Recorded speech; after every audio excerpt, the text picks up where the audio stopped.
Hello students, today we are going to learn U into V rule for integration, the shortcut method for U into V rule.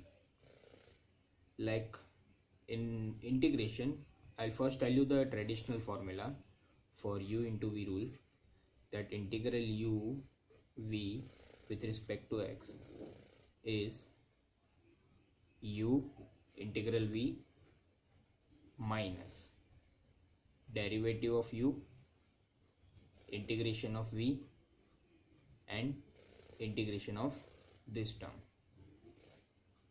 Now instead of doing this, I have another method which says if there is a U into V rule, like first term as it is, that is U, integration of second term, that is V. So I'll write it as V1 with respect to x only. Then first term, if it is plus, next term will be minus. Then derivative of this term U, that is U dash. Then integration of this term, that is V2. Then next term plus, that means alternate plus minus, plus minus plus. This will be derivative of this term U double dash. Then integration of third term V3, and so on. So this is a shortcut formula.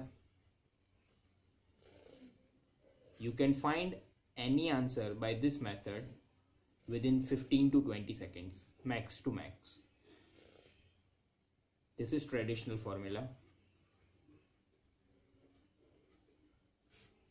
But this shortcut formula has some limitations. I'll tell you where exactly you can use it and where you shouldn't.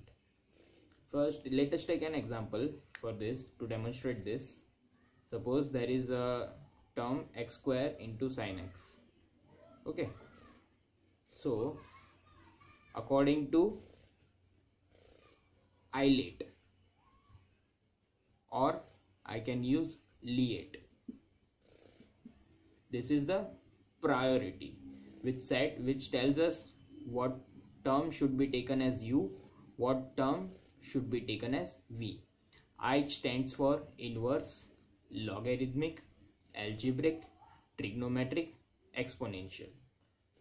Or I can use LEATE. L stands for logarithmic, inverse, algebraic, trigonometric, exponential. Now, according to this rule, this is algebraic term and this is trigonometric term. So this should be taken as U, this should be taken as V.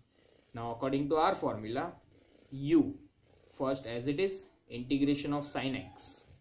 V1, that means integration of sin x, that is minus cos x.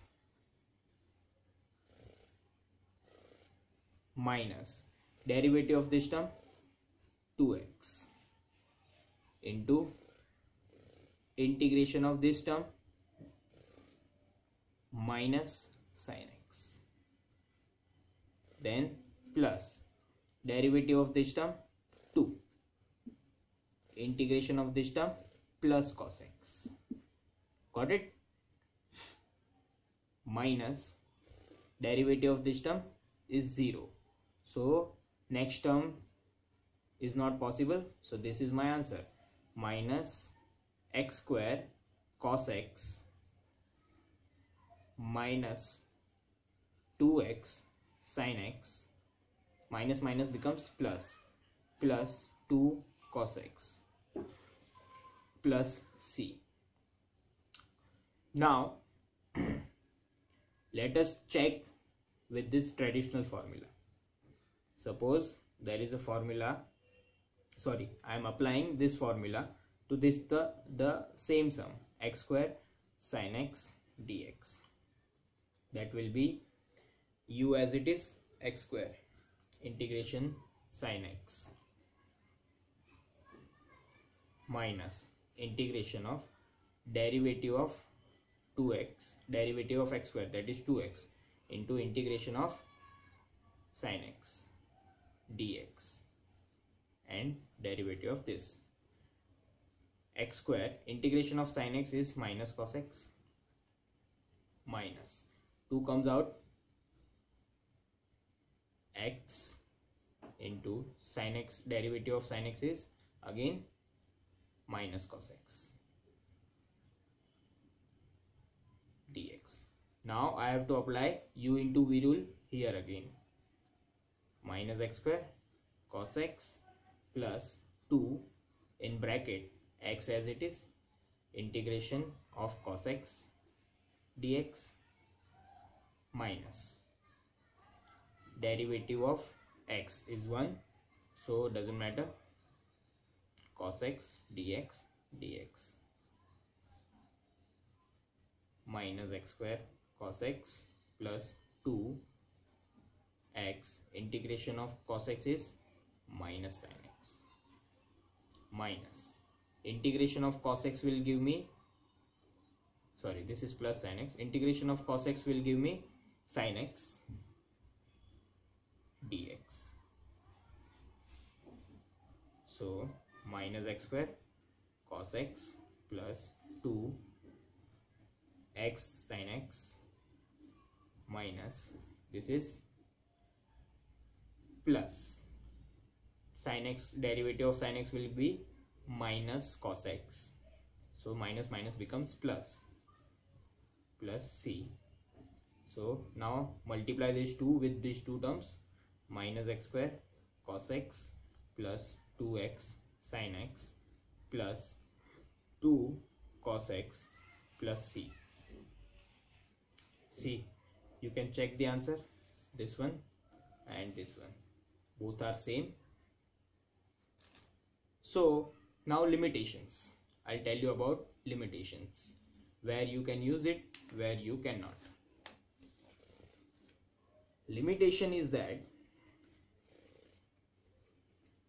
according to our formula, this term is being differentiated multiple times, u, then u dash, then u double dash, that means derivative of u is u dash, derivative of u dash is u double dash, and so on. So you cannot use this formula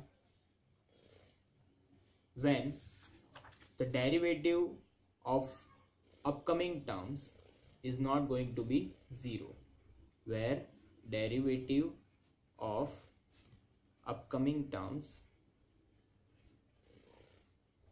is not going to be 0. That's when I cannot use that formula. Getting it? Like, for example, suppose I have integration log x into, say, sin x dx. So logarithmic, I'll take it as u, this will be v. Now if I take derivative, this first according to our formula, first term u as it is, integration of v minus derivative of u and integration of v and so on. So log x, then derivative of integration of sin x is minus cos x, minus derivative of log x is 1 upon x, then integration of minus cos x is minus sin x, then plus integration of 1 upon x is minus 1 upon x square, I guess, sorry, derivative of 1 upon x is minus 1 upon x square, integration of minus sin x is plus cos x. Now if I take derivative of this one, it is never ending process. You won't get derivative, any derivative of the next term as 0, so I have to stop that. So that's why this method is discarded here. Okay, you are getting it? So write down this formula for your reference, where this u dash, u double dash, dash stands for derivatives, 1, 2, 3 and so on, that stands for integration. That means v1 is integration of v, v2 is integration of v1, v3 is integration of v2 and so on. Getting it? So as always, thank you. Please subscribe and share and like and comment. Thank you.